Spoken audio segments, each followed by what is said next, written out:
زه مساسرو انیف الله یو ځل بیا تاسو ته د ټیکنیکل پښتو یوټیوب چینل نه مخاطب شوم. نن ما تاسو له یو ښایسته شانتي ویډیو ویله کوم چې تاسو به خوښه شي. نو نن به تاسو په دې ویډیو کې د جیمیل طریقه ښیم چې جیمیل اکاونټ به څنګه مونږ جوړوو. نو زه د ویډیو په طرف د جیمیل اکاونټ اسانه طریقه ده. نو تاسو به اول لاړ شئ خپل د کروم ته په موبایل کې. کروم چې تاسو خلاص کړئ په دې سرچ کې به تاسو لیکئ create a Gmail account. په دې به تاسو کلیک کړئ.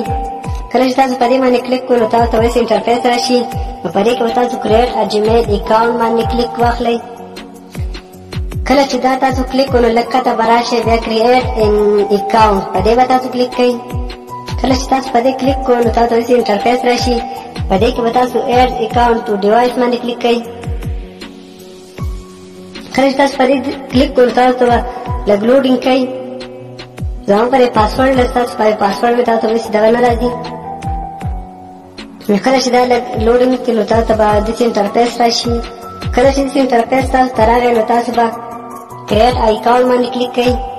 کله چې کریټ اکاونټ باندې تاسو کلیک کړو نو تاسو ته به داسې انټرفیس راشي. بیا به تاسو په فار مای سیلف باندې کلیک کوئ. په دې باندې چې تاسو کله کلیک کړو نو تاسو به خپل نیم واچوئ. زه کې خپل نوم اچوم انیف الله. تاسو کېدای شئ تاسو نوم یې نو هغه اچولی شئ او بل نوم اچولی شئ خپل نمبر دی. نو ما په دې باندې خپل نوم واچوم او هر یو نوم تاسو اچولی شئ. په دې باندې تاسو خپل ډیټ آف بر هم لګولی شئ. تاسو څه ډیټ آف بر وي بیا تاسو ته داسې انټرفیس راځي. په دې کې تاسو خپل ډیټ آف بر کله تاسو پیدا شوي د هغه ډیټ آف بر دې کې تاسو اچولی شئ. نو دې کې زه خپل ډیټ آف بر اچوم چې تاسو ډیټ آف بر یې هغه اچولی شئ. نو ما دې کې خپل ډیټ واچو. تاسو چې کوم یې هغه اچولی شئ او بیا تاسو په دې دغه باندې کلیک کړئ. که تاسو فیمیل یئ فیمیل به سلیکټ کړئ، که میل یئ نو میل به سلیکټ کړئ. زه دا میل سلیکټ کوم. د دې نه پس به بیا تاسو راشئ په دې نیکسټ باندې کلیک کړئ. کله چې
زموږ سره د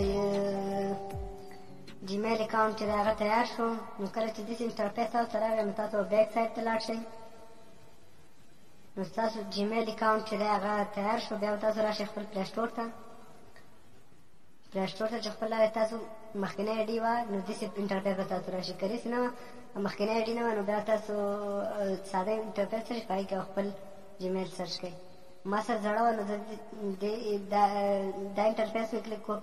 په دې باندې بیا تاسو کلیک کړئ نو دلته راغی مو سره نوی جیمیل اکاونټ دا ډاکټر انیف الله په نوم باندې. په دې انیف الله به موږ کلیک واخلو. کله چې موږ په دې کلیک واخلو نو دا مو سره په پلی سټور کې آن شوه. نو بس تاسو پلی سټور آی ډي چې کوم دی جیمیل دا تیاره شوه. نو که زموږ دا ویډیو ستاسو خوښه شوې نو زموږ د یوټیوب چینل سبسکرایب کړئ او ویډیو لایک کړئ. او راتلونکي ویډیو به انشاءالله موږ تاسو د دې په باره کې راوړو چې د یوټیوب چینل به موږ څنګه جوړوو. نو که زموږ ویډیوګانې ستاسو خوښې نو زموږ د یوټیوب چینل چې دا سبسکرایب کړئ. والسلام.